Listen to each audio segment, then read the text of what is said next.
Hey, all of you out there in Eorzea, welcome to She Heals, I Tank, your weekly Final Fantasy XIV podcast. Today is Friday, October, I think I wrote first, but it's October 2nd, and this is episode 236 of the Shit Podcast.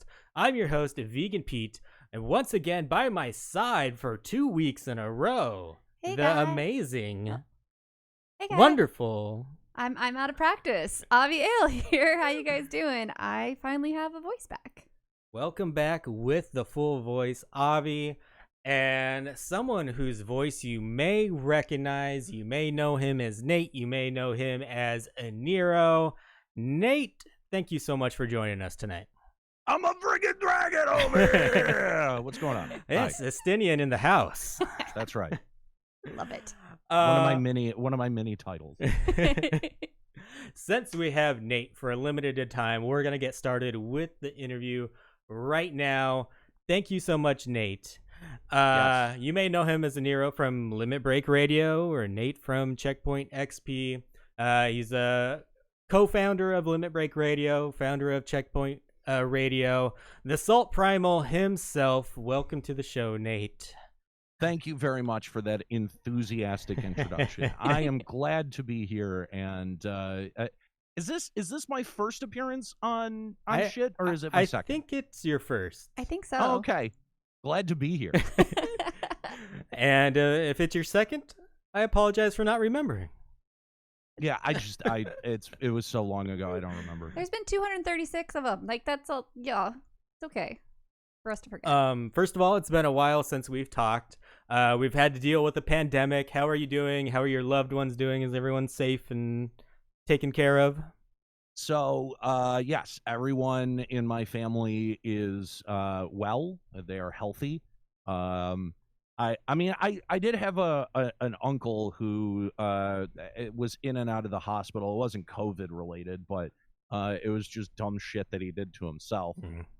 But other than that, yeah, we're all just hunky dory.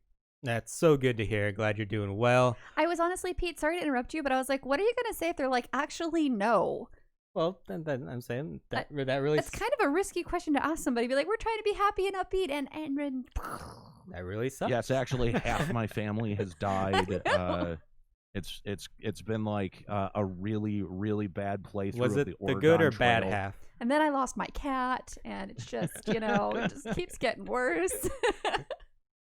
So yeah, sorry.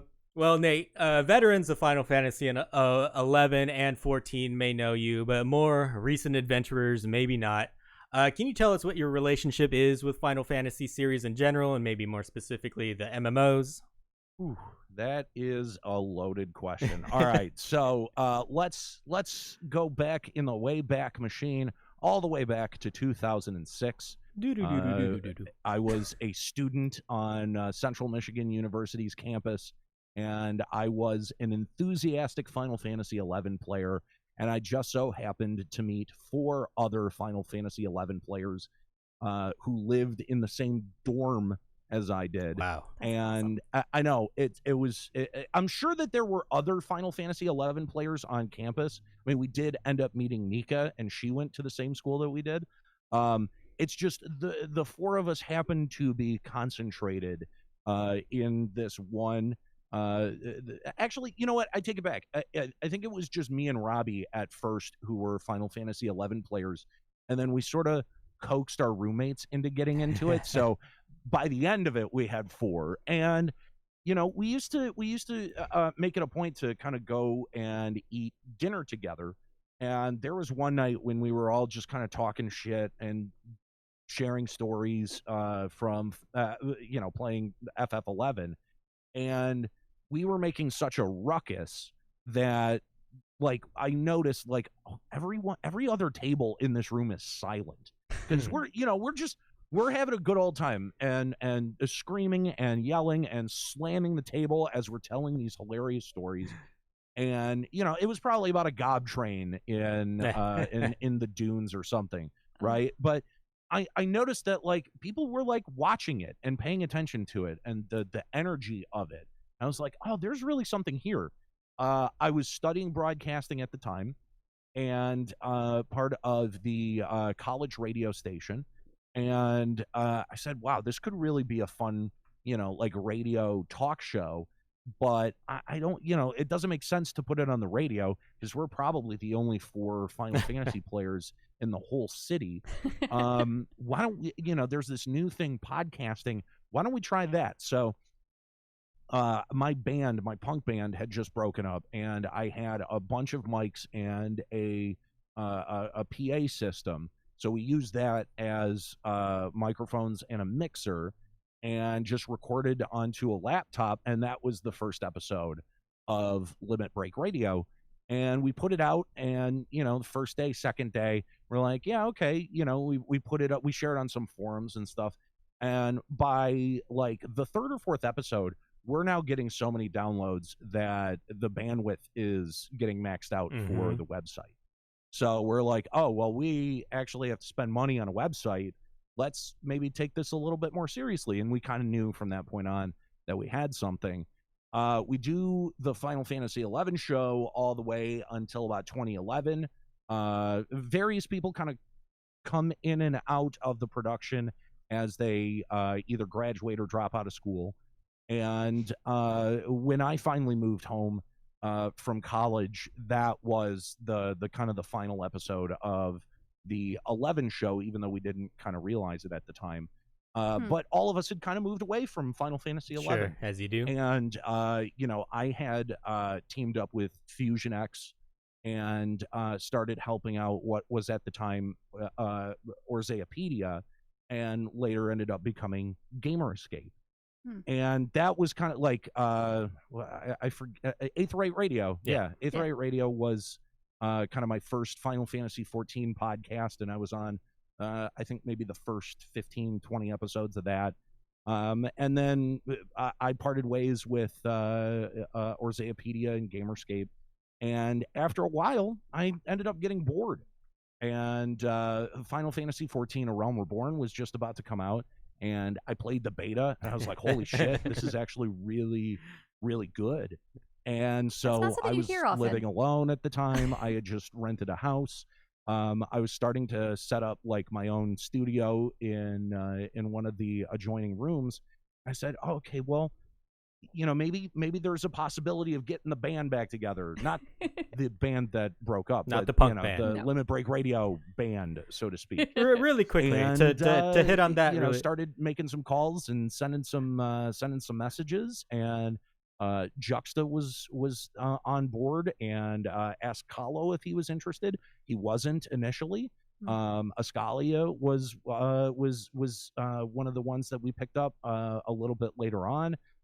Nika was in there somewhere as well. So, we had started assembling the Final Fantasy 14 Avengers. And when we finally started recording episodes, it felt really good. It felt like it felt like, this is the show that we kind of always wanted to do in 11, but didn't really allow ourselves to do.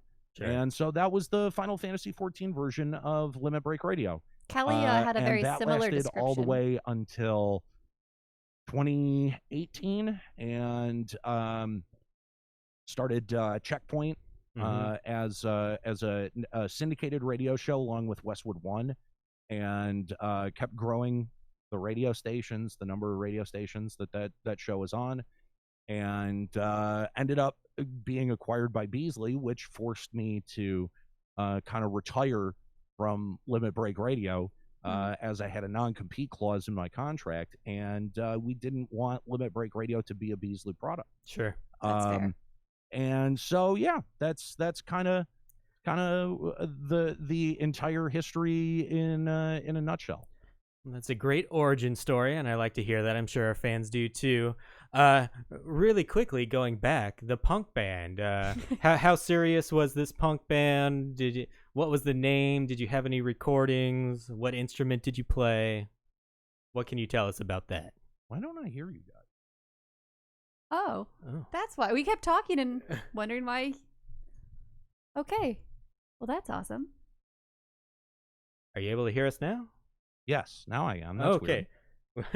We had tried talking a little bit while you were talking, but my question and then we were just like, okay, he's just gonna keep going. I'm really sorry. I was like waiting for someone to jump in, and I'm like, what? we were like, okay, he's just gonna keep going. That's kind of the amazing awkwardness of no one knowing. Sorry about that. No, it was all of us. That was an amazing origin story. That's great. That's something I said. I really enjoyed hearing that, and I'm sure our fans do as well. My question for you is, though, I want to bring it back a little bit. What was the name of the punk band? Did you guys have any recordings? What instrument did you play? All right. So the name of the punk band was Uprising. We had 2 records, 3 recordings, 2 records. So we had some unreleased material that never technically saw an official release. So we had 1 7-inch. As long as there's a profit to be made, there's no telling where the killing will end. EP, which is the longest title for an EP ever. I love how punk the names of everything is. And then we also had a split 7-inch with a band from Arizona called Contravene, and I was the vocalist. I can't say that I sung because there was no singing; it was screaming. Yep. Sure. But yes, that was me. It's kind of perfect. I mean, you're the guy who talks, like you're the guy with the radio voice. So I think I love that the like radio guy voice was also the screaming punk guy voice. It's wonderful. It didn't do me any favors later on in life, though. Like fair. It's just like, all right, let's trash that thing that makes you money. I do want to say too, because you didn't hear me, is you mentioned that when LBR kind of hit Final Fantasy 14, it felt like you guys were where you were meant to be, and I just wanted to say that Callie actually said the exact same thing. Yeah, it was interesting, because like. That show, especially the 11 show, we had made that very much with the mind that, Square Enix is going to hear this. So we want to try to make a good impression on Square Enix, and maybe they'll, give us interviews or let us do some cool stuff, or, make a monument to us in game or something. Wah, wah. And And in the what was it, like 8 years that we did that 11 show, we got like 1 interview with them ever, and it was with the community team. And I don't mean to sound ungrateful, but they went to all of the podcasts, so it was like, it's not even an exclusive. So you're fucking killing me here, Smalls. And given that, it was like, okay. So, what's the worst that can happen if we go out and actually be honest and tell you when shit sucks?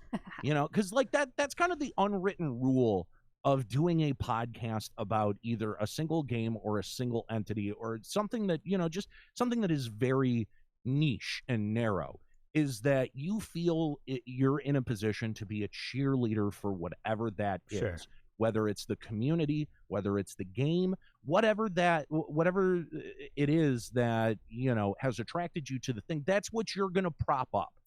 And to me, that comes off as really disingenuous, especially if everyone is going, dude, this Lords of Verminion thing is fucking stupid. And you're like, no, this is fantastically good content. We need more of this.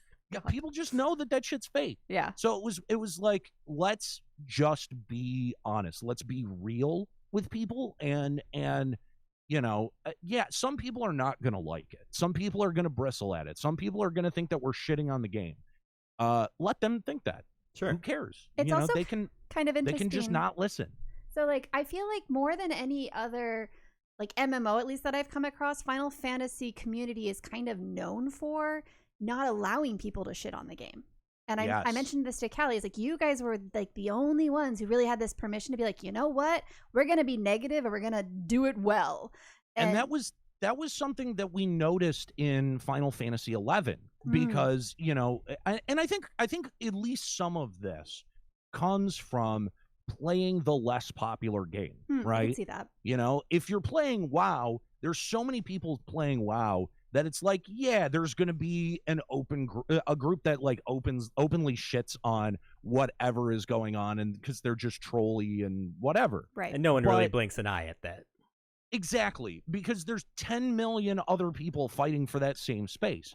But in FF11 terms, right? You had, I think, around the time that we were doing the show, there was, I think, like 700,000 total North American players. So was it really that low? I mean, I played 11 at that time as well. I didn't realize it was that small. Yeah, I that's what I at least remember. Some of the server counts, like some of the server estimations that were going around at that time. Wow. And again, we're talking about North American players specifically, right? Because the game has always been immensely popular in Japan and immensely popular in Europe. So again, take it with a bit of a grain of salt. But when the community pool is that small, right? I think that there's a natural tendency to be defensive, right? Because you want this thing that how delicate its success is to succeed. Yeah. And so you end up propping it up. And I think that there was very much, we sensed that in the 11 days. And I think that we were very kind of delicate with that.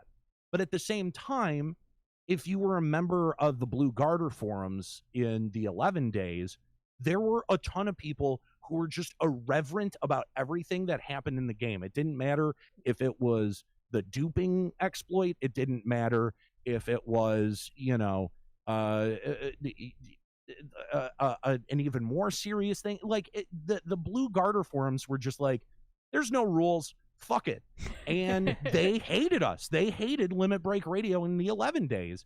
And so it was sort of like, okay, how can we recalibrate and kind of win some of those people over? I think that was definitely a very serious thought of mine when thinking about, like, okay, how are we going to program the show? I love that about it. I know that, like, just to kind of bring it to more recent, like the story skip, especially the A Realm Reborn story skip.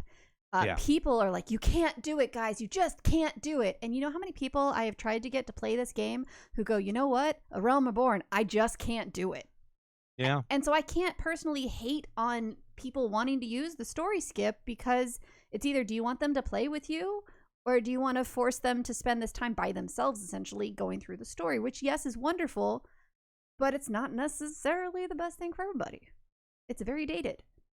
I'm still an MMO purist and think that if you want to play at the end game, you should have to go through what everyone else went through, and getting a fast forward button is I don't know. I've never really not liked saying that, level so. skip. I'm not saying level skip. Story skip. Story skip. Yeah, even still, I mean, like, I considered it briefly because I was in the doldrums of Stormblood and did not care about what happened in that story. So I considered it briefly. Right. But and I get what you're saying too. Like, how can you blame someone when they're like, seriously, fucking Hoary Boulder over here? Like, why am I doing any of this shit? And there's still a bit of that with Shadowbringers. I mentioned it. I don't get that, but yeah.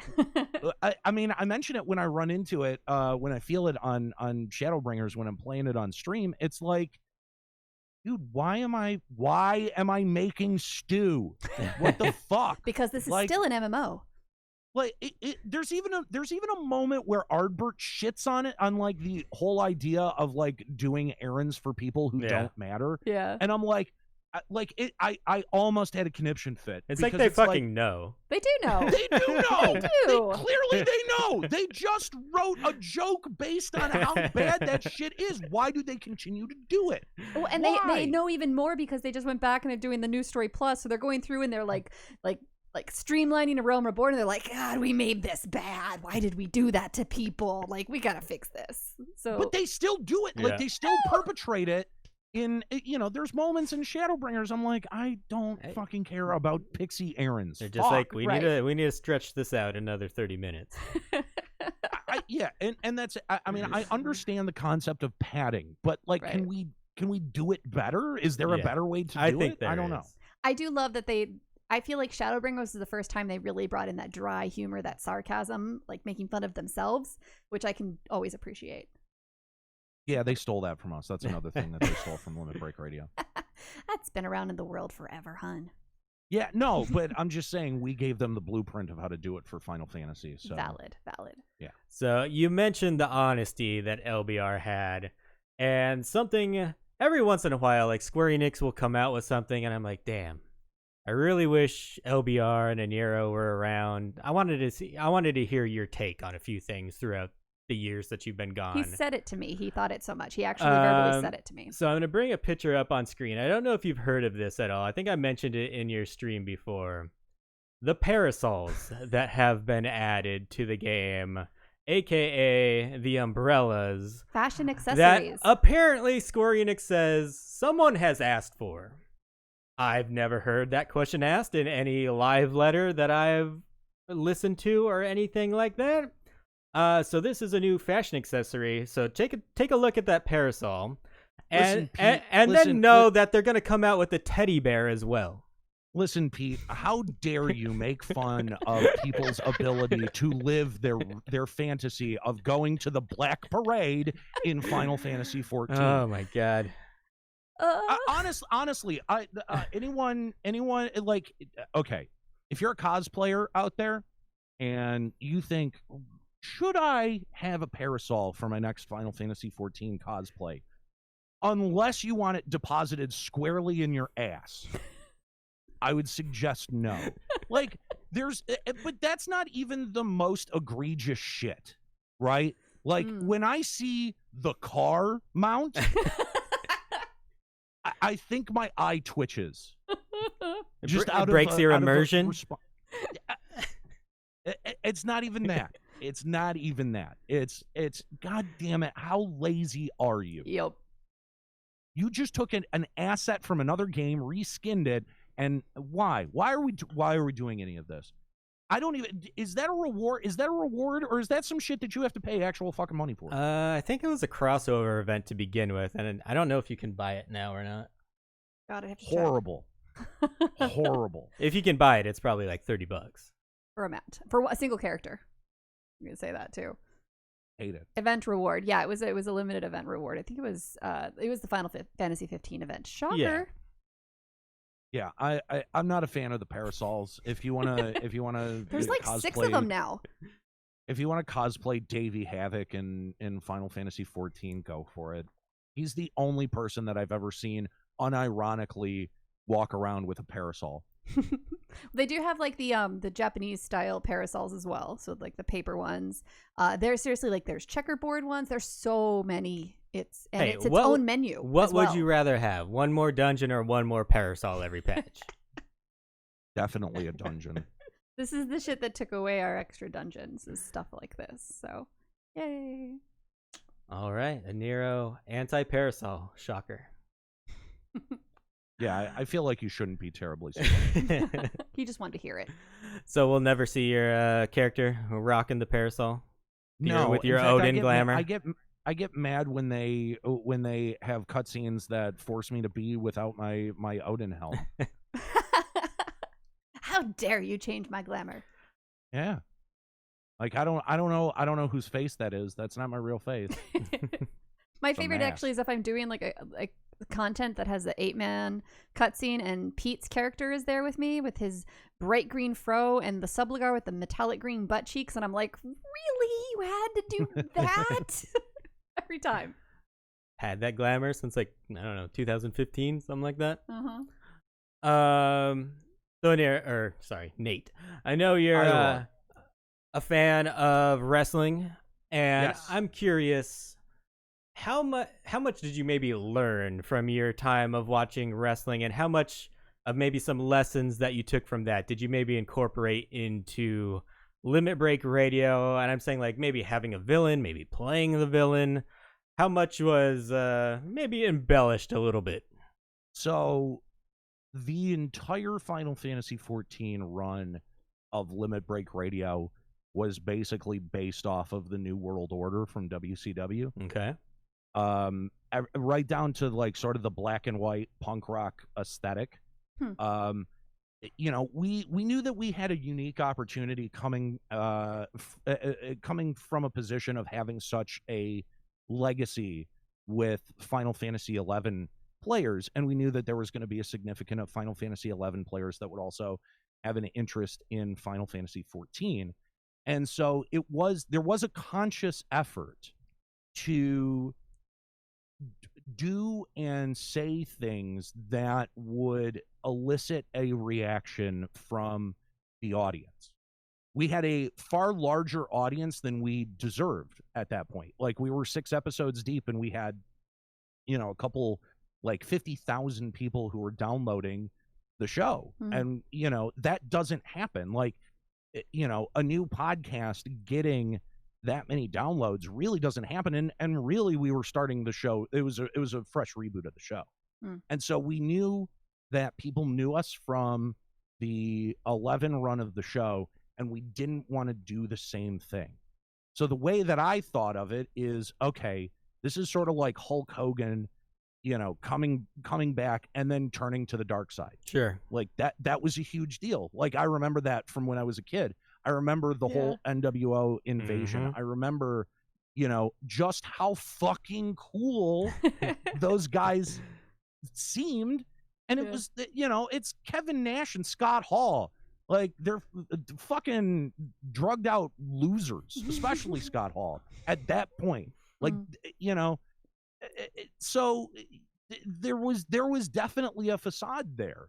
And it was like, okay, let's see if we can duplicate that, and it was right from the get-go. We didn't even do one episode that was like trying to recapture what the 11 LBR was. We knew the direction that show was going from episode 1. And we were just like, pull no punches, doesn't care, even if we're getting hate mail and death threats, like, it's how you're doing something right. I didn't actually know this. Stick to this. I didn't know this, but it makes LBR make so much more sense to me. Like, I literally, like, if there was animations in our world, there would have been a light bulb above my head where everything's like, it all makes sense now. I'm not a big podcast listener. My husband is. He loves listening to podcasts. He listens to LBR all the time, and he wanted to record She Heals, I Tank. So I'm like, I love you. I'm here. I support you. I talk too much. So, like, I never got why you guys were negative, and I'm like, it's cool that you guys are popular. It's not the kind of thing I want to listen to, but I appreciate it, and I think that's really great. And now I finally get it, I think that's awesome. It's the equivalent of the kid who leaves with the buzz cut for summer, and he comes back and he fucking pulls up on a motorbike and smoking cigarettes in a leather jacket. He's suddenly hot. You're like, what the fuck happened to Greg? You know what I mean? Like, we wanted that reaction. It wasn't to make a statement or to, like, try to be cool, like, yeah, that was part of it, but, like, we wanted to stand out. And we spent some time listening to other FF14 podcasts, and, we had, we had recognized that, both 14 and 11 podcasts had kind of started to do some of the things that we had come up with, weekly character updates and doing bits and stuff like that, and also pushing the idea of community building. And so it was like, okay, what's going to be the first thing that we deviate from? That community building shit. Because guess what? Like, what are we going to do? Build Reddit again? Like, who fucking cares? Like, now this is about making people talk. This is about getting their attention, whether it's through,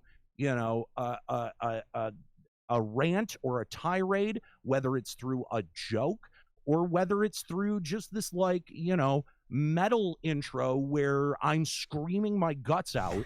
And, even that sets the scene. Even that intro, like, the very first time that I put that shot out, I was like, for 14, and we had redone the intro and it's got me screaming on it. I was like, yeah, this could be really embarrassing. Like, like, I had to brace myself for, like, dude, if people think this shit is fucking lame and we get savaged on it, like, what, what's you're putting yourself out there. Yeah, totally. But I love that every element of it was intentional, and it wasn't about you just being negative toward the game. It was, no, we are the villain. We are playing the villain, and we're approaching it from that direction. And I think that's brilliant. It's probably like my most favorite thing I've heard of any podcast, is that like we are actively acknowledging that we are the villain in this, and we are going to embrace it wholeheartedly, and people are going to hate us, but that's part of this, and that's what makes it so fun. Avi's like, I need to go back and listen now. Well, like villain is a little bit strong, I think, right? Okay. I think we were trying to be community antagonists. We were trying to get a reaction. We were trying to get a rise. I think if we were going straight up villain, then we would have been, we would have like sided with the Garlean Empire and been like, fuck Eorzea. Valid. I just was like, I think when I said villain, I was thinking of like the wrestlers, where they're generally black or white. Heels. We were heels. Yeah, for sure. Yeah. And like that's kind of the beauty of wrestling. And like I genuinely believe this, that if you're involved in entertainment and making content, and you're struggling, like, what can I do to like tickle the audience?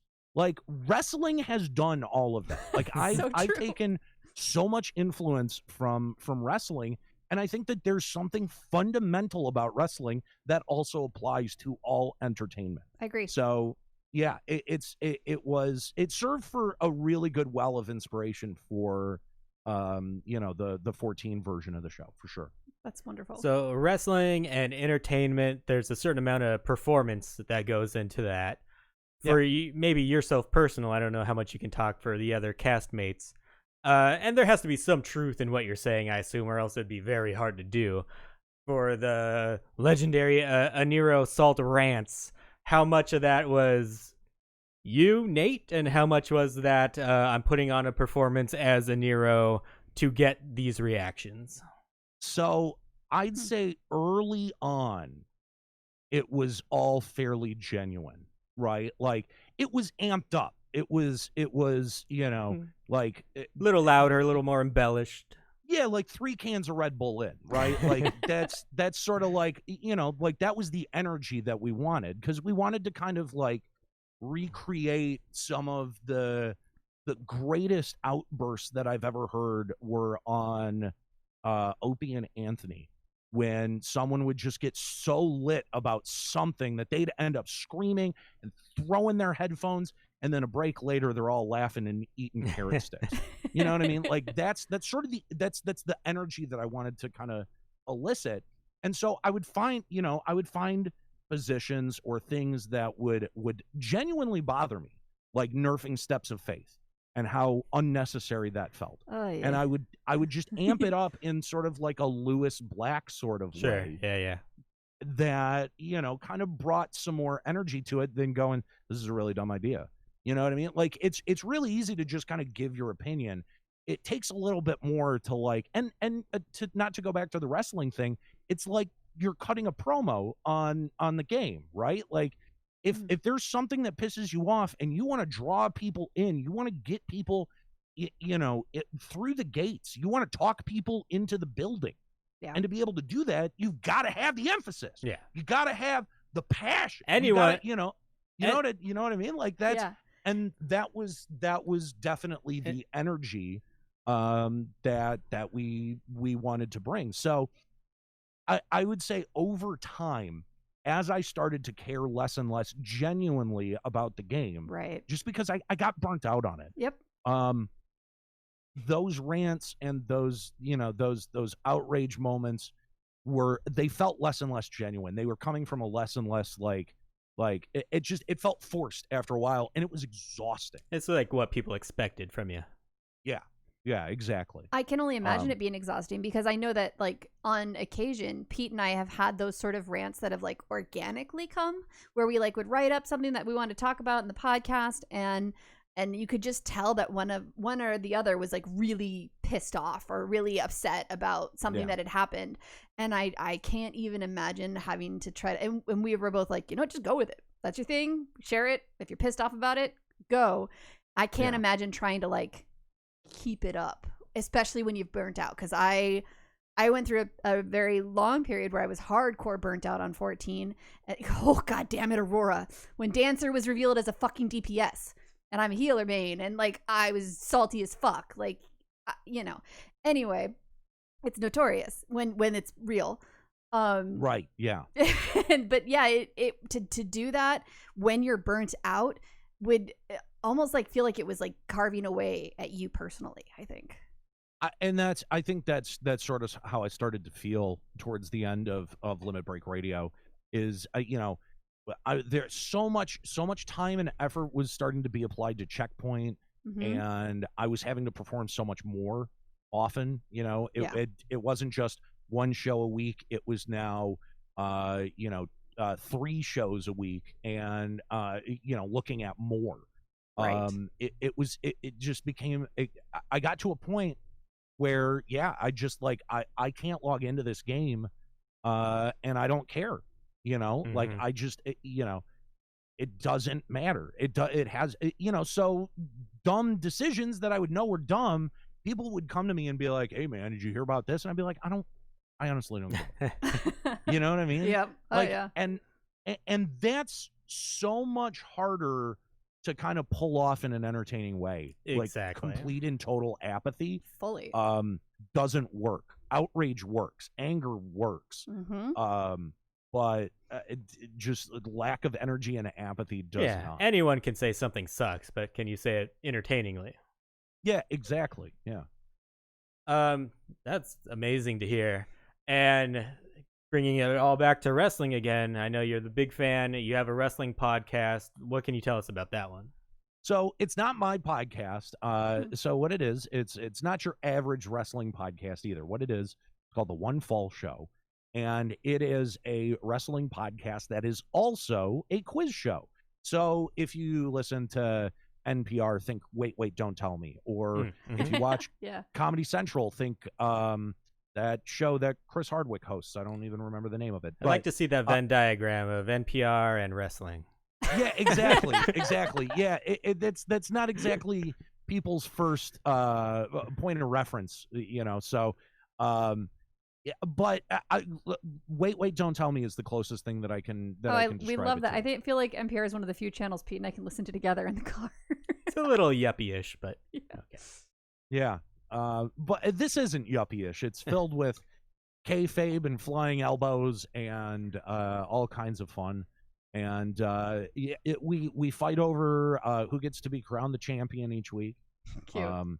It's we have a lot of fun with it. I of course play a heel, so if you liked my Aniero antics, you'll really branching out. Enjoy this. No, I love that. You're like taking from LBR what you did really well and applying it to something that you're excited about again, something you've always been excited about, and something that inspired LBR. And I think that's really cool. I got to be honest. I only recently really got back into wrestling. Like it was within the last 2 years that I really, really got back into it.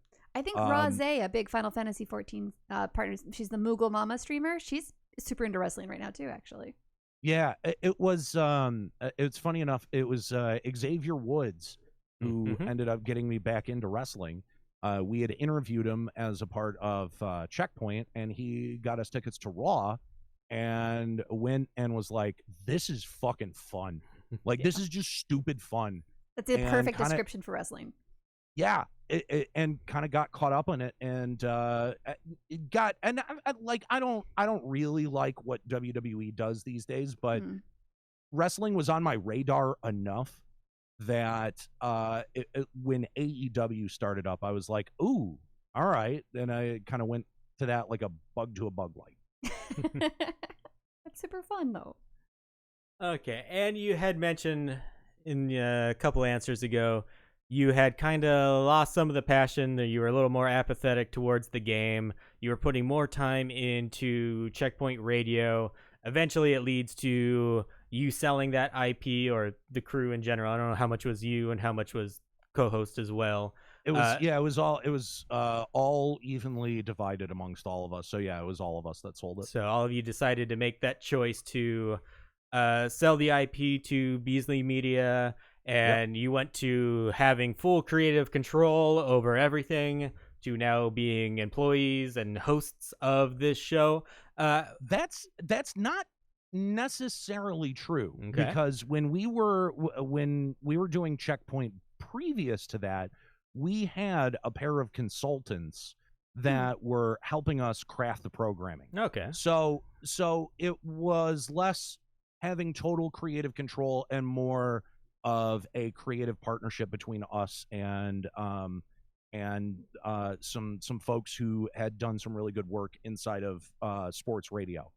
And to be honest, I think, because a lot of people have kind of asked, like, why was Checkpoint so different? And I think that was a really big part of it. And those partners were really the ones who were responsible for selling Checkpoint as a brand to Beasley. And I think, maybe my aspirations or my vision for the show, or where the show would go from there, was not what was being sold and was not what was being expected by the incoming regime. So I don't know that it's fair to necessarily say that we, or I, ever really had full creative control. I would say that I had a lot more input in those days. But I was also, trying something new, and from a performance standpoint, it was a bit of a stretch for me to be a little bit more serious and journalistic and less trying to find the funny in everything. Right. And you went from being the heel to the straight man a little bit. Yeah, that was definitely kind of a tough transition for me, and I don't think I ever really got the guidance of how to do that role successfully. And so it kind of it put me in a very weird spot, that when we got to Beasley, I was like, okay, this might be a fresh slate and an opportunity to change things, and it just wasn't. And so I was very much trying to take guidance and be coachable, and be a good worker and try to deliver the product that the people who now owned the show wanted. Unfortunately, I think that their vision of where the show would go and how it would be successful was very different from what mine was. So, I just wanted to make sure that was kind of out there, because I don't think we ever really had full creative control.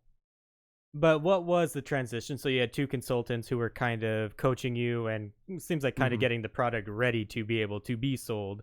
Once you sell to Beasley Media, did they have a lot of input once you started working under them, or would you do your own show and they'd give you kind of notes afterwards? What was that creative process like?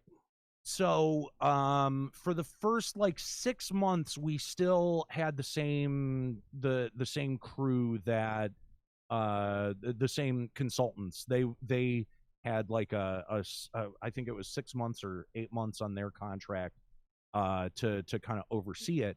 And then after that, there was a couple of quick management changes, and ended up with who I think the manager is still there now. That's I don't want to name names or anything. But that creative process changed quite a bit, actually. During the first couple of months, the first kind of 6 months, where they were still building our studio and stuff like that, it was still kind of like business as usual. And we were still coming to my second bedroom, my studio, to record episodes and stuff like that. Then the new studio got finished, and I think that there was a very big push to kind of define what the scope of the content of Checkpoint XP as a brand was going to be. There's a lot more pressure put on it than just creating a show and having fun with it and seeing it grow. Pressure and expectation, because there were definitely performance expectations. that at the time I felt were not realistic given the growth, the relative growth of esports. As the shitty part of that was probably because LBR had such shocking growth so fast that I feel like that was unrealistic expectations that had been put upon you guys for this different genre, where what worked with you before was really part of being the heel, part of being the bad guy, you know, like, and you can't really do that for esports as a whole. Like, well, I also want to point out something, and you're right, you can't really be a heel for all of esports. That really doesn't work very well. No. Because really, like, for Final Fantasy, it was kind of easy to kind of gauge where overall sentiment was lying and where the kind of friction points were. Mm-hmm. And it was easy to kind of play off of those because you kind of knew where a lot of people already stood. Right. With esports, it's so different because it's fractured. And people tend to think of esports as this one kind of idea, but in reality, it's like 7 to 12 different game scenes that all kind of conglomerate into this sort of concept of esports. Mm-hmm. And all of them are incredibly divided. Yeah. You know, there's not a whole lot of overlap in people who have interest in Hearthstone and people who have interest in League of Legends. Maybe there's some overlap in League of Legends and Smite, but really there's not. Yeah. You know, there's no data to support that. People are interested in the game that they're interested in. And I think that's very much like exemplified in the Final Fantasy XIV community. I think Final Fantasy XIV loves Final Fantasy XIV. Yeah. But if you go and say, hey, I'm playing this game for a while, not everyone's going to come along with you. Yeah. and you know, I think we realized that very, very quickly that, you know, we were going to definitely have some audience rebuilding to do. Yeah. And I also want to make something else clear. The expectation for performance was not based on Limit Break Radio and that show's growth. In fact, I would say that Beasley didn't really even understand Limit Break Radio, what that brand was, what the show was, and why it was successful. I don't think they cared. They didn't care about the lineage of any of that. I think, you know, there was a conversation to possibly have them buy Limit Break Radio at one point just because the social media and the web space was much more trafficked than Checkpoint XP, but it wasn't, you know, like, it would have been a very callous and calculated acquisition for money that we didn't need. That's a lot of the reason why I was very against the even conversations of selling Limit Break Radio, because they didn't want to spend the time to understand what that show, community, and space meant. But it's actually not surprising for you to say that, because while you were doing LBR and you guys had, you know, 50,000 downloads, you know, per episode, you couldn't even explain to advertisers what LBR was. So to have this company come in and understand, it's like it's almost like you're like, I get it, you don't get it, just please stop. Yeah, it's really funny because as a part of Checkpoint, you know, we were put in situations where, you know, we would be networking and it would be like, oh, really? You're from Stitcher? Oh, yeah. Well, we tried to work with you guys once, but you guys couldn't find an advertiser for our 250,000 downloads when we were still a Final Fantasy XI show. And the guy has his mouth open going, wait a minute, you had a show that had 250,000 downloads? I don't care if you were talking about paint. Right? I would have been able to sell that. It seems there's such a difference because back when we were doing LBR for 11, there was no professional podcast. Exactly. Yep. It was a whole new frontier and people just didn't get it. Now they have advertising companies specifically for podcasts, and now you basically say, go ahead and run whatever you want. Mid-roll, go ahead. Yeah, there are now apps that will connect podcasters with potential interviews. Yeah. You know what I mean? And it's like a fucking Tinder app. Like Like, that's insane. And that's how we got Nate. But you started in 2006, and so that's so cool to be with somebody who like started podcasting when it was like, there's this new thing, guys. It's called MySpace. No, it's like podcast. That's what it was. Like, Yeah. you know, we did our first live show on Justin TV. That's love why. it. Oh That's my why. God. That's why when we tried to register initially for Twitch, there was all this problem. Right. Because like there was already a Justin TV account named Limit Break Radio, but back in I think like it was like 2012, they had migrated all of the Justin TV account names over to Twitch, but you had to do it manually. Like you had to opt in for it. So we had a Justin TV account, but we didn't have a Twitch account, and we couldn't make a Twitch account for Limit Break Radio. That's so and annoying. we had to call people at Twitch to be like, please, this is our brand. Can you help us? Yeah. It's not like somebody's even squatting the name. It's like we've been around too long. Like, we've been around too long, and you guys have fucked this up. Like this is not our fault. Exactly. Yeah. Oh. Well, it seems like it was a good choice on your part to retain ownership of Limit Break Radio, because during this pandemic, unfortunately, you were furloughed from Checkpoint XP and not brought back. So now you are out on your own. Luckily, you did have a job to fall back on. But now you have recently started streaming on the Limit Break Radio channel. You have made your return to Eorzea. Was this a return due to like someone just buying you the game and you being, fuck it, okay, people seem to want this shit. I'm going to give it a try, see what happens. Well, what brought you back to 14? So, okay, couple of things. Yes, somebody did buy me Shadowbringers, and that was Ul'dah. So shout out to Yuli. She was very awesome and got it for me because I was like, I kind of want to stream. I'll be honest with you. I'll tell you the entire reason I'm playing Shadowbringers. Because I know that if I streamed the games that I actually wanted to play, no one would watch.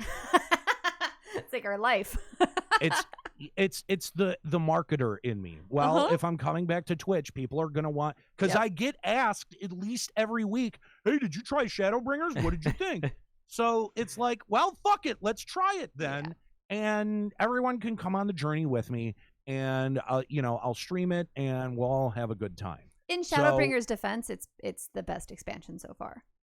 I will say that in my 7 sessions I've had of Shadowbringers, I am enjoying myself.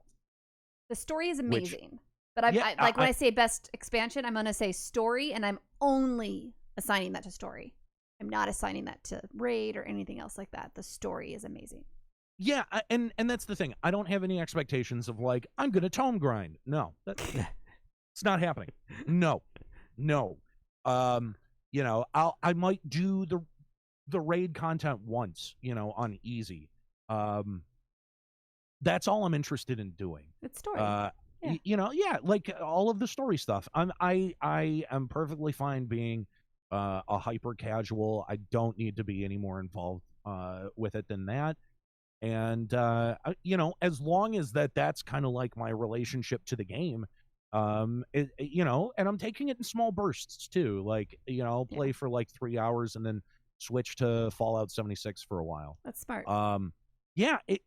It's helping me to actually enjoy my time there instead of feeling like, oh, I gotta do this shit again. I fully agree. So when COVID kind of hit, I went through like a hard burnout, and I stopped playing for almost, I'd say probably 3 months, and continued recording a Final Fantasy 14 podcast, and I legit just was not logging in.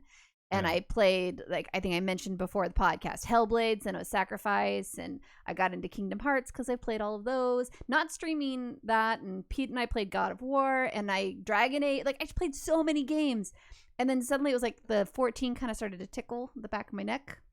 Sure. Like, it's, hey, maybe you want to check me out again. And, like, by finally just allowing myself to fully stop and fully take a break, not just, like, take mini breaks, I actually enjoy the game again. I'm actually having fun again. I'm happy to play the game, so it's kind of nice. Yeah, I definitely had to talk myself into it. Like there, I was like, I'm gonna do it this week. I'm gonna start the stream again. Oh, but fuck, I gotta play 14. God damn it! Like, you know what I mean? Like I never got the tickle. Well, like, you were tying the stream to it. That's different. I didn't tie the stream to it. Yeah. But I never got the natural tickle, like to even be like, let's see what's going on. Like, oh yeah. Like I was just like, I'm fine. I'm fine with it doing its thing. I know exactly what's gonna, what the end game cycle is gonna be when I come back. Right. It just that kind of stuff, that kind of way that the game never changes, really makes me feel like, yeah, I don't have to do any of the hard shit. Yeah. Yeah. You don't. And yeah, like I probably could have stayed away from the game for another year, maybe. Or like wait till the expansion is fully out and then come back. Binged it.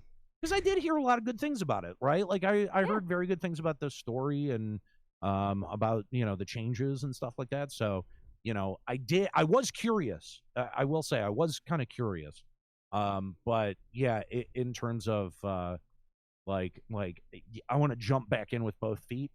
Still, I'm still very kind of tentative on the whole thing. Oh, my tickle wasn't jump back in with both feet. That was like I kind of want to play the game again.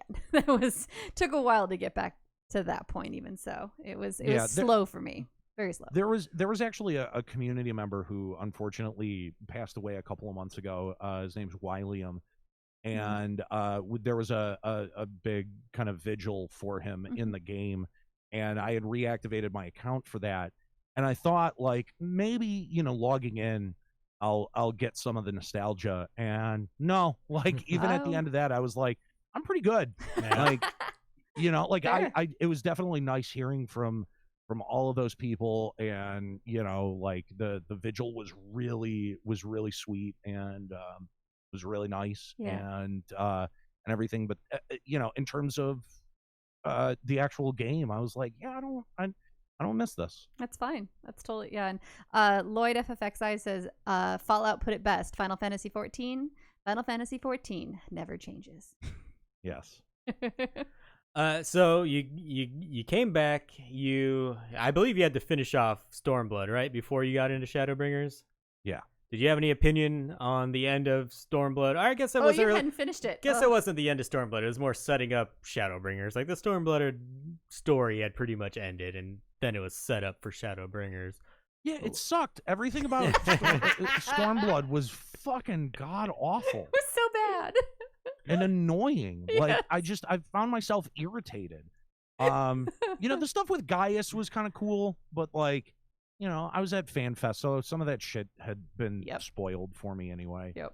Yeah, I was just like, fuck, I need to get to the end of this. That was my first stream, was finishing all the Stormblood. I think it took me like 6.5 hours. Sorry, I don't mean to laugh. I'm laughing at you. I'm sorry. I don't mean to. No. So laugh at my pain for sure. I'm Kevin Hart today. Oh, well, I love Summoner from Heavensward was my favorite job to ever play in Final Fantasy. And then Stormblood hit, and not only did Stormblood fucking suck, but then they also ruined my favorite job. So I was just like a grumpy puss the entire time. Like, yeah, Stormblood was a bad period for I think everyone. So bad. I liked Fordola. We know. Who? Exactly. Yeah, the one that didn't get enough screen time. She didn't get enough screen time. Oh, okay. So how far are you into Shadowbringers now? I don't want to accidentally spoil anything for you. I am at the Raktika Greatwood. Okay. I am on my way to kill the Light Warden, and I've just met the trio of bunny women that are the protectors of the forest. Okay, so one of the things that grabbed me right away in Shadowbringers and maybe gave me like a false sense of hope with how like cool the story was going to be. I still think it was I don't think it's as amazing story as Avi does. But was the Tesleen scene where with that's everyone's opinion. I know, but don't act like you're original with that shit. No, but I'm saying that set me up. I was expecting a lot more, maybe a lot more darker, a lot grittier kind of story. I agree. Do you remember that scene? Yeah. Did it have any impact on you? Were you like, okay, now I kind of see where this might be going? No, I just thought the animation for it was pretty good. Like they Fair enough. did a good job. They did a good job animating it, but like, no, because they've set up dark shit before. Final Fantasy is infamous for this. Yep. They set up something really dark and fucked up, and then they pull the punch. Yeah. Like 7 hours down the line, and they're like, remember that fucking horrible thing that happened? That absolutely terrible thing that you've been thinking about for the last 7 hours? Guess what? Wasn't as bad as you thought. Remember that time Y'shtola always gets herself stuck in the aether flow? Well, what pissed me off about this one is you're going to be the warrior of darkness. It's going to be amazing. You're going to be dark, and the world's going to be like these shades of gray, and you don't know what's good, and you don't know what's bad. Fuck that. You're the warrior of darkness, but still the warrior of light, and it's dark, but it's still light, and it's like... Listen, I'll give him... I like Ranjit as a villain. Ranjit as a villain is really good and effective. Let's see if you have that opinion at the end of it. Yeah. Fair enough. Vothri as a villain, I think, is really good. Yes. Vothri was fun. You know, I'm where I'm at in the story. I'm liking what's happening so far. It's a fun ride. It doesn't stay as dark as they set us up to believe it was going to. And I'm a big fan of... It's a Final Fantasy game. I know. I'm like a Joss Whedon writer fan where I'm like pre-Game of Thrones where I'm like, kill the characters I care about. Like, just kill them, make me feel, make me upset, make me sad. And Final Fantasy, like, does that and then brings them back. And it makes me mad over and over and over again. Yeah, there is no death in Final Fantasy. There's just rejoining the Aether. There's death in Final Fantasy if a character was brought into the story to make you care about them for a short period of time, to kill them so that you'll feel something about this, like, slightly important character. Yeah, but Nanamo, nah, she's safe. Yeah. Oh, yeah, so safe. Shouldn't be. It's one of my big ones. Yeah. If you're going to save a character, at least do something with them afterwards. Also, Spooky Kitty, totally agree with you. Kittis, sorry. Wish they'd have done more with the plague that the Empire created. Yes, I agree. They should have done a lot more with that. Not going to spoil, but they don't do enough with that. To be fair, I mean, I don't know where it's going, but it might be set up for something later. You never know. Well, at some point, once you maybe finish Shadowbringers, we'd love to have you on again and see what opinions might have changed. Sure. Oh, yeah, that would be fun. But I don't think I'd be doing the fans of Limit Break Radio any service if I didn't ask you any plans coming up, any projects coming up, any thoughts, maybe if they're not concrete yet. So for Limit Break Radio, there is nothing that is concrete or set in stone at this very moment. We've had some conversations about what a Limit Break Radio revival would look like if it was done in 2020 or 2021. Here's what is clear, and I will say this. If Limit Break Radio does come back in some form, it will not be a weekly podcast, and it will not be exclusively for Final Fantasy XIV. That's fair. Those are two things that I'm pretty goddamn sure of. Yeah. That's not to say that it's not going to be about Final Fantasy. That's not to say that it's not going to have some sort of, some sort of mission attached to it. We've talked about, a much shorter, not just duration, but a shorter run, like a mini series. Okay. Well, that's cool. We've also talked about, would it be just strictly a podcast? And, one of the things that I've been doing during the pandemic is I've been trying to brush up on skills that I don't have, like video editing and visual presentation and stuff like that. So it may be an opportunity where some of those skills get flexed. Would it be? It definitely would not be the same show.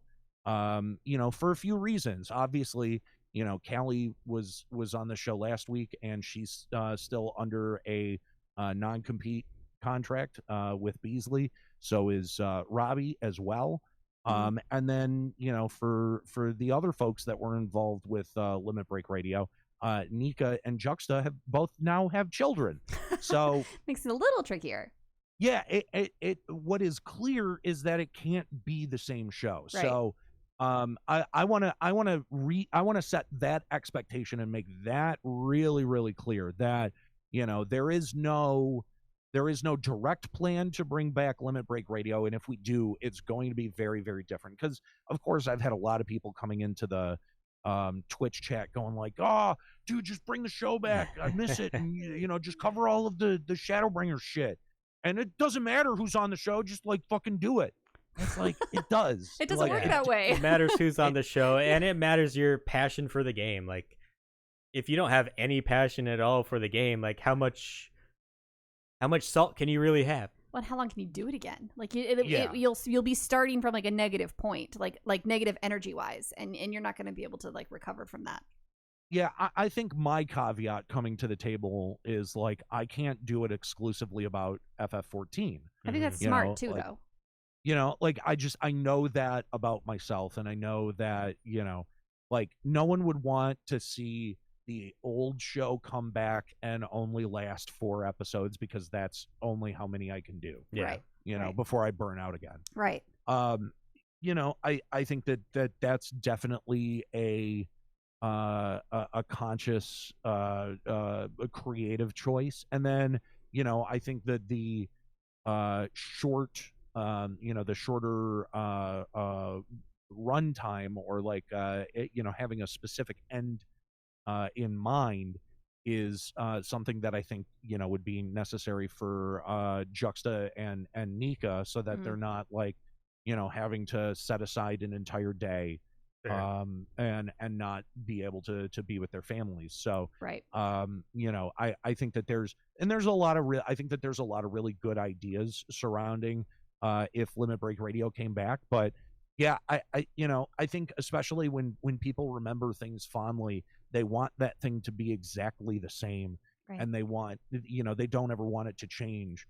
I think you see that a lot with shows that go away and then come back, and then people are like, yeah, but it's not as good as it was. Yeah, that's why I don't go back to Dark Age of Camelot. Yeah, exactly. Right? It's why I haven't been back to Final Fantasy 11. It can never be as good as it was. It's not the same. And yeah, so but that's not to say that we don't have anything to say or offer about, again, other Final Fantasy games, Yeah, speaking of that, Final Fantasy 16 trailer got released. Any thoughts on that? With Yoshi P being a producer? I am really, really excited about the setting.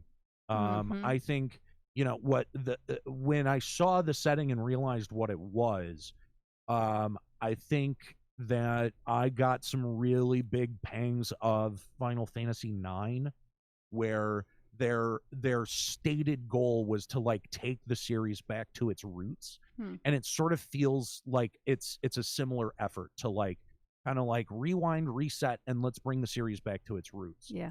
I'm excited from it from that standpoint. I also I didn't like 15 and I didn't like 13, but I'll tell you something, I really loved that 7 remake. I thought that too. I thought that was so good. And right down to the battle system. I loved the fucking battle system in it. So if 13 and 15 were the sort of evolutions that we had to suffer through in order to get a battle system as satisfying as 7, and to get designers who understand why that battle system is satisfying, makes me hopeful for Final Fantasy 16. I totally agree.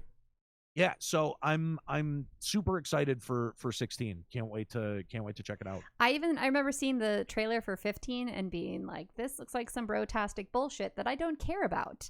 And then when I tried to play it, that's exactly how it felt for me personally. 16, I actually already care about these characters and the journey that they're going to go on and the role I'm going to play within it. And I actually really want to play this game. And that's exciting. It feels like a Final Fantasy game from the word go. Yes. From the first trailer, right? Yes.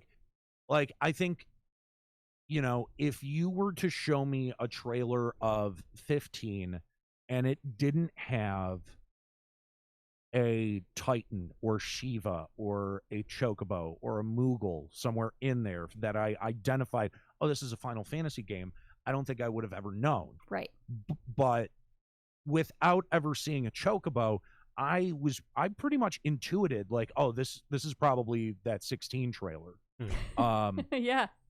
So, you know, like, I don't know. Like, it's a world that to me says Final Fantasy.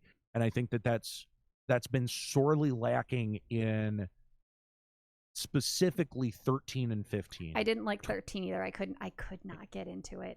I could not. It just was not for me.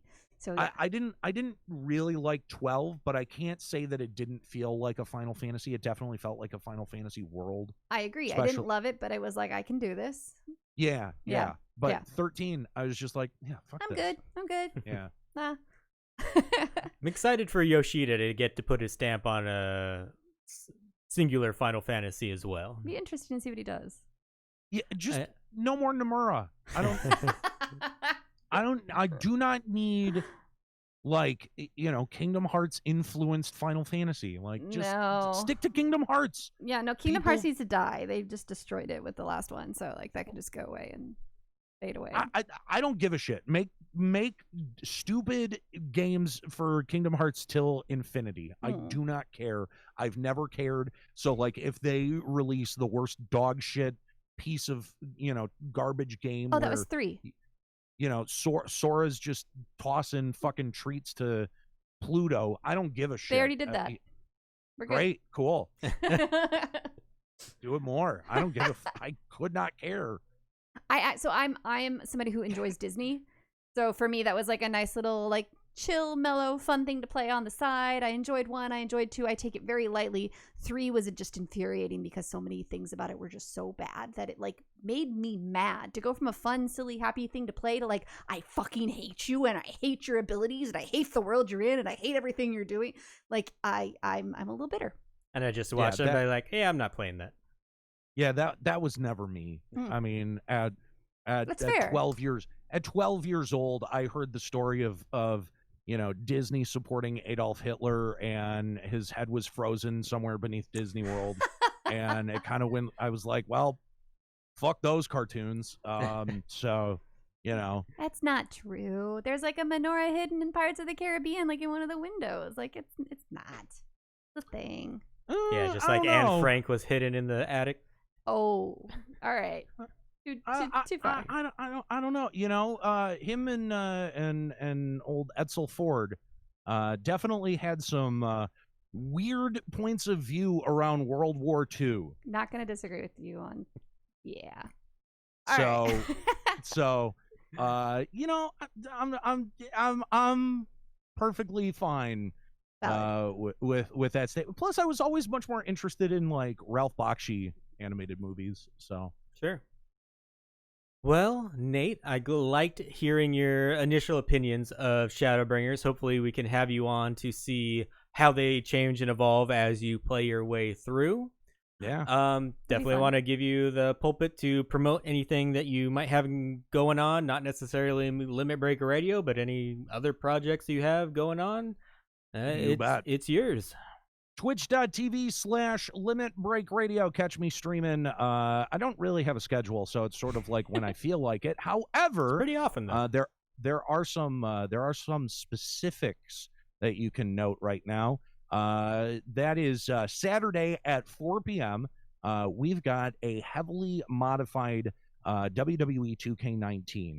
I have spent hundreds of hours modding this fucking game, and I'm gonna tell you, it's not easy. This is not an easy game to mod. So this whole thing has just been a gigantic pain in my ass, and basically all I've been doing is getting all of the rosters current and making AEW inside of a WWE game. Sounds really simple. Totally not. You can check that out. What we do is we just let the computer play matches, and me, Chuck Bean from the One Fall Show and Nerd Radio, and Will, who longtime listeners of mine will remember from Refresh, we sit and we're the commentators for the show. You know, we're Nice. we're your version of JR and Jerry the King Lawler. Awesome. we're calling the action, and believe me, you'll definitely want to check that out. Again, that's Saturdays, 4 p.m. Over at twitch.tv/Limit Break Radio, and you can catch all of the episodes over at the One Fall Show YouTube channel. I think it's only got 15 subscribers, so we haven't gotten we gotta boost enough that up. subscribers. Yeah, we got to get our weight up. We haven't gotten enough subscribers to get like youtube.com/OneFallShow. Right, I remember so that. Yep. help us out, and throw us like a pity sub over there, even if wrestling isn't your thing, but just help us be able to secure that URL. But yeah, check that out. We've got 3 episodes over there so far. It's a lot of fun. I really enjoy doing it. Also, check out the One Fall Show if you are into professional wrestling. onefallshow.podbean.com. Again, it's a wrestling podcast that's disguised as a quiz show. And I'm going to be back in action this week, so make sure you check that out. Again, that's onefallshow.podbean.com. And I think that's all of the things that I have to plug. Is that you sure? I mean, I that's a lot of things. That was pretty awesome. All right, go to One Fall Show on YouTube. Get those subscriber numbers up so they can get that URL. Subscribe on or follow on twitch.tv/Limit Break Radio. And subscribe to. And That's subscribe Of course, yes. Yeah. Especially if you have Amazon Prime. You're not using that, you got to give it to someone, right? That's right. Take $5 out of Bezos's pocket, put it in Anero's. You won't even notice. Yes. It's more like $250, but that's Yeah. not here than Thank you so much, Nate, for taking the time for us tonight. I hope we can have you on again. This was an awesome 15 minutes. Yes. Longest 15 minutes of my life. Oh, yeah. Mine too. But it was super fun. Yeah, I've really been tricking people with that lately. 15 minutes turns into an hour and a half. Yeah. Easily. Boom. Easily. Really appreciate you taking the time with us. Thank you so much. And yes, really, I want everyone to go check out everything Anero's doing. Amazing guy. And hopefully sometime when this pandemic ends, we can talk in person again at a TwitchCon or a FanFest or something like that. I really enjoyed that. Yeah, very much so. That was it was fun linking up with members of the FF14 community out at TwitchCon this year. It was amazing. Well, all the best to you, Nate. Hope you have an amazing night, and I'm sure we'll see a lot of people over on all the projects you have going on. Fingers crossed. Hopefully I'm doing my job. All right, guys. Thanks for having me. Thank you. Thank you, Nate. Have a good one. Later. Bye-bye. All righty. Well, I hope everyone enjoyed that 15-minute interview with Nate, a.k.a. Aniero. I wanted to get that right at the top of the show because we only had him for a limited amount of time. Yeah. So I think, Pete, what we should do is, because we've already been going for about an hour and 20 minutes or so, I think we should just jump to the news elements that we really want to make sure to share. Since we didn't get to do that last week, and there's a few news things we want to share. So you want to just jump to that? Okay. I always do like to give the subs a shout out, though. I don't think we need to do that We'll this do week. it next week? Yeah, I think that should be next week. I think this has been long enough that people be like, all right, fast forward 30 seconds or whatever that little jump is on your phone. I would. Well, I don't know if we did this last week, and I know it's your favorite part of the show, Avi. So, okay, Stream Deck, fuck you. Yes! Fuck you, Stream Deck. I'm back, and the Stream Deck's like, Avi's back, and she has a voice, and she's like, no! Tweet of the week. Oh. There it is. Just had to press the button harder. In case you didn't hear it. It's the tweet of the week. Avi's favorite part of the show. It's the tweet of the week, and this tweet of the week comes from Discord. And this one's from Susan Sprinkle, who says, hi, late to the party here. I'm catching up on my podcast backlog. The last episode was so good. The return of at Avi as a voice and at Escalia as a guest. Chef's kiss. Loved it. Thank you so much for that, Susan. I loved how awkwardly you're like, at Avi's voice has returned. Voice. All right, Avi, a very important part of the news and notes from around the realm. We're not going to get a special seasonal event. Right. So we've received a statement from Yoshi P regarding this year's All Saints Wake event. And he says, I'll just read it for you guys, quotes, the quote for quote, the COVID-19 situation delayed our patch development, which in turn affected the development process for seasonal events as well. Unfortunately, this meant that it'd be difficult to have an All Saints Wake seasonal event this year. To take its place, we're considering extending the Make It Rain campaign to be held between late October to late November and reallocating items and other rewards originally planned for the All Saints Wake to be obtained through the Make It Rain campaign instead. We apologize to those who are looking forward to the All Saints Wake, but we ask for your understanding in this matter. I know that I personally am a little bit bummed because I think this is probably one of my favorite events of the year. Yeah. And I mean, I understand. I'm not trying to be like, no, you guys ruined my Halloween. But I don't know. Can they at least make like the instanced event available to players? I'd say you already have past assets. Like just reuse it. I don't need the story. Yeah, just like let me run the little scavenger hunts. They've brought back old events lately, so why not just add this one again? But get rid of that little checkbox that doesn't let you do the event again if you've already done that. Just let us run it again. And just I don't know. And I mean I guess what they're saying is they actually do have rewards created, but they don't have like the story for us. And it's like we get it. 2020 is a fucked up year. Just give us a little something of the Halloween past. Spooky stuff. Like that's all I really care about. So like if you're gonna give us the rewards, I don't know.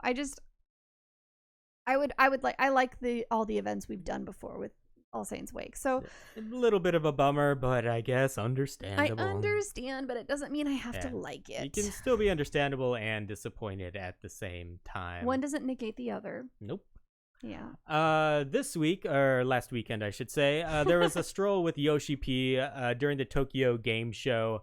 Not a whole lot was teased Final Fantasy XIV wise, but we did get the release dates for patch 5.35, which will be the 13th of October. And for patch 5.4, it will be in December. Okay, this is stepping back, but Lloyd FFXI just said just release the event on Balmung so people can RP the story. And I think it's like the most wonderful, perfect response to that. Like, we just need to have the things available to us. And I mean, even RFC, we've always done like a haunted house mansion thing where we do our own little events and make it kind of spooky. We just need the world to feel that way. Oops, mic bump. And also during the stream, it was with Nier creator Yoko Taro. And right off the bat, he tried getting Yoshida off track by asking Final Fantasy 16 questions, which the trailer for that had just released that day as well. Of course, who wouldn't do that? All Yoshida said about that, though, is that there will be a teaser site for it in October. Yoshida wants to focus on all Final Fantasy 14, at least until the new year, and then maybe you'll get some more Final Fantasy 16 info. I get it. Yoshi's like a schedule guy. He's like, bitch, I got it blocked out until this date for 14. We are not talking about 16 until this date hits. Like, and for me to maintain my sanity. Don't mess up my rhythm. Oh, I wonder if Yoshida's a Virgo, because that is like something I would do. I was like, dude, my schedule is like blocked out. I can only work on this from this time to this time. I can't even allow my brain to focus on anything else, or it's all just going to get mashed together. And another takeaway I took from this stroll with Yoshi P was that they originally had the Puppets Bunker to be much harder, but they ultimately concluded to tone it down a little bit for the eventual release.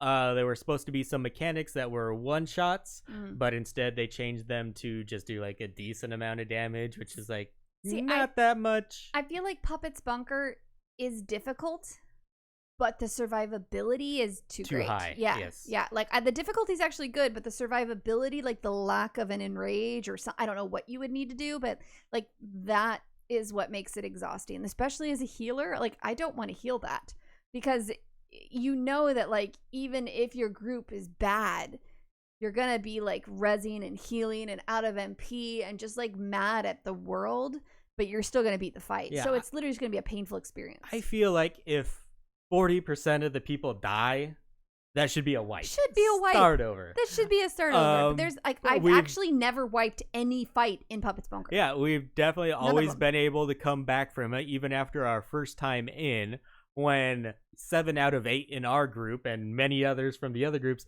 died on the first mechanic because we were running this day one and we all got knocked off the fucking edge. But we came back from it. You should not come back from that. And that just makes for long ass boring fights. Yeah, it makes it really long. And I would rather I would rather just like throw the group and be like, you know what? We can't do this. Let's just restart. Everyone jump. We need to have like the same raid mentality. Yeah, like, it's more of a raid mentality. 3 people die, just everyone jump. Just start over. Start fresh. No one wants to try to burn this shit down at 60% capacity. When your dancer's your top DPS. That's never a fun place to be. So we've got some new optional items on the Mog Station. Really just optional item, which KK McLeod actually commented that I personally need to purchase because when I have had no voice for the past 7 weeks, snapping became how I got Pete's attention. Her communication. Look at me. So I need to buy, or Pete maybe should buy me the Emmett Selk snap so that I can do it to him in game as well. I'm sure he'll love that. $7 for a snap? Less than you pay for a 6-pack of beer. Yeah, but I get 6 beers. What if you buy it for me? The fuck am I gonna do with a snap? I'm gonna snap it at your face. Oh yeah, I'm definitely not buying it. The interesting note with this news story of the optional item is they had a little thing that read, furthermore, free trial players will now be able to purchase select optional items. Where are you reading this? So be sure to check out the store. Oh. Reading it right where I wrote it, Avi. I just... So that's interesting. Part of the free trial was you weren't able to purchase optional items, and now they changed that in what seems to be I money grab. It's a money grab. Free trial. Hey, you may not continue to stick around for the game, but you can sure as hell give us your hard-earned cash for that character. It's like, okay, we're letting you play the store or through Heaven's Ward, and you're probably gonna want some new cool shit as you're going through. Now you can buy it. Here you go. And now you don't want to like give this up. You love it. You started investing some real money in the game. Now a $15 sub doesn't feel too bad. Right after that $30 mount. Oh yeah, still gonna stick around. So yeah, once you drop 30 on a mount, you're probably subscribing. Let's be honest. Because you want to get your money's worth out of that mount. Right. And you don't want to be stuck at level 60 forever. Fucking smart ass Square Enix, man. So we also got some like IRL new merch announced, since we don't actually have FanFest. So this is likely all of our FanFest merch that now is going to be available online since we're not actually physically getting to hang out with one another. We should spend our next stimulus check on many fat cat giant cushions. So yeah, this merch has been debuted. It'll be available alongside the Tokyo Game Show 2020 online. And you can now pre-order the following items, including Pete's favorite fat cat giant cushion for... How much is that? $219.99. Pete, have you ever paid over $50 for a pillow? What makes you think I've ever bought a fucking pillow? Like, you sleep on a pillow. Yeah, I've never bought a pillow. I bought his pillow. Yeah, like right now, the pillow you sleep on, I bought. Yeah, I don't think I've ever bought a pillow. Let's be honest. I probably, like, when I moved out, I probably just took one from my room. I've never bought a fucking pillow. That's so horrible. You know my pillow. My pillow is about a 1/4 inch thick. Pete likes the negative pillow. I could sleep on a fucking t-shirt folded in half. He would sleep on the fat cat's skeleton. Like the whole fat cat itself would be too much cushion. Oh yeah, I could never use this. I mean, but it's a big fucking cushion. This is something you sit on, not something you use as a pillow. I mean, in the household, I think the only furniture piece you bought was the piece you bought for my birthday. Good ass desk. Oh, and your computer chair, your desk chair. That's right. I got you some good wood for your birthday. You got me some good wood. But otherwise, I think I paid for every other piece of furniture. Fuck yeah. Anyway, don't buy shit. He doesn't. So they have a 14 gaming mouse pad, which is like the Bringers of Shadow, for $34.99. Oof. A lot of money for a mouse pad. I think that's what I paid for mine. I got the one from the last. Yeah, but it was FanFest. like a FanFest thing. This is the FanFest thing. No, it's not. It's the Bringers of Shadow one. This is gonna be the FanFest thing. But there's no FanFest. Right. Money grab. No, this is the shit they ordered for FanFest, but they don't have FanFest, and now they're like, please buy it because we have way too much. I'll wait for the 50% off sale. Oh, you would. They have a jigsaw puzzle titled Nightfall for $35.99. A Paisa Patissier plushie for $34.99. This particular item also includes an item code for a stuffed Paisa Patissier in-game furnishing. Really? Not even the minion, just the furnishing? Pete, would you know how to say that without me saying it to you? Pâtissier. Was that how you would have said it? Mm-hmm. I don't believe you at all. I'm basically French. There is a Final Fantasy XIV trading card game, which is the 2-player starter set for $24.99. Not gonna lie, kind of want that. But I have no one to play with because she ain't gonna play with me. So I thought this was kind of interesting. So we have the acrylic job stands, which is like a little acrylic kind of printout of all the different jobs. But the prices vary. There's 3 different prices. So there's $16.99, $15.99, and $9.99. And basically, they're all $16.99 or $15.99. But the white mage, who is $9.99, and also the only Lalafell. It's because it's based on... I get it. Like, worthiness. Oh, okay. I was like, I get that it's smaller, and it's like less acrylic that's used, but I don't think it's $6 less acrylic used to make a Lalafell. I feel like this is like a like anti-Lalafell statement. This should basically be like a job ranking. And white mage is amazing. Best to worst? No. So, Paladin, Gunbreaker, number 1. Paladin, Gunbreaker, Dragoon, Dancer, Summoner, and Blue Mage. You think that's the best dancers in the game? Or classes in the game? You just said that's the order. Those are the $16.99 ones. I could defend it if you really pressed me on it. Blue Mage? Blue Mage is the only limited job in the game, which makes it amazing. You can ruin everyone else's time farming fates by blowing shit up really quickly. Dragoons are amazing because you can backflip off the edge of platforms. So can Red Mage. You get the best memes for Dragoon. So does Monk. I haven't seen a Monk meme in forever. Monks punch things in the butt. But yeah, like White Mage only costs you $9.99, while a Paladin, Gunbreaker, Dragoon, Dancer, Summoner, Blue Mage costs you $16.99. Nobody wants it. So yeah, I just thought that was kind of hilarious. Ace Kaneki, thank you so much for continuing that tier 2 sub for 21 months. You're now a finally legal shitster. I have to admit though, I actually kind of want the Dancer acrylic job stand. The only Viera, and I've been maining Dancer, and I kind of like it, but I don't know if I want, because I'd like actually put it on my desk, but I don't know if I want to pay $17 for it. Yeah, I don't want any of those. You can buy it for me because you love me. And something that applied more to you than me, Avi. Well, then how about I read it? There's a glamour site that is going bye-bye. Sorry. So a very popular glamour-focused site called FFXIV Style is unfortunately no more. It's not even going out. It's gone. No more. However, Redditor Sutaru posted the following wonderful news for any who are fans of this particular site. And this site actually just presented all of the, like, I don't know if it's all of the gear, but a lot of the gear, and on every single race and sex. It says, you may have noticed that FFXIV Style has been shut down. There are a variety of factors that contributed to this, including the expensive website costs and the original webmaster losing motivation for the project. Since maintaining a website is a project of passion, I fully understand why he didn't want to continue with it anymore.